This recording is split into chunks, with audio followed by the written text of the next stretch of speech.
This time we're moving on to the next topic, which is biochemical explanations.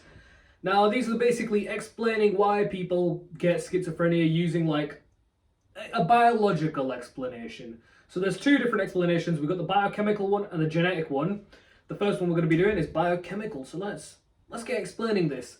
So first of all, we have, if you do science or biology, you'll know what this is. So you tell me, what is it?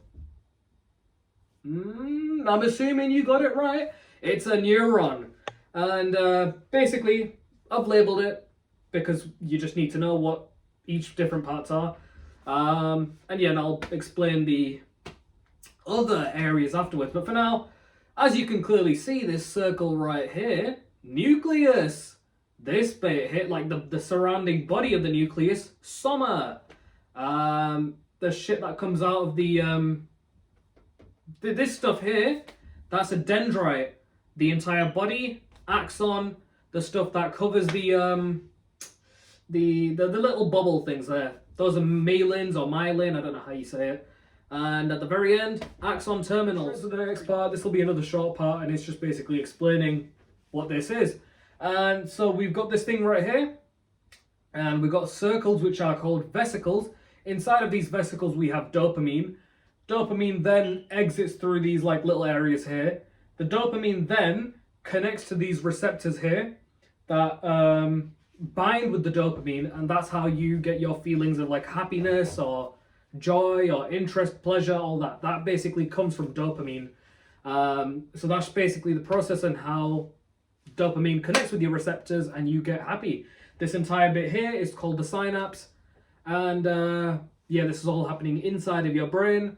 And yeah, that's pretty much that. I mean, it's quite a simple explanation.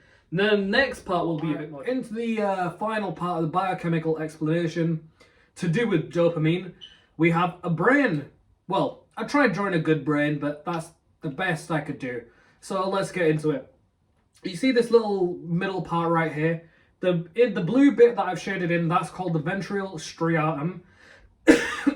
Now, when you have schizophrenia, basically in the ventral striatum, there's like an increased level of dopamine that goes there. And using the last diagram that I had, basically there's a lot more dopamine connecting to a lot more receptors, and when that happens, it links to positive symptoms of schizophrenia like hallucinations, delusions, and stuff like that.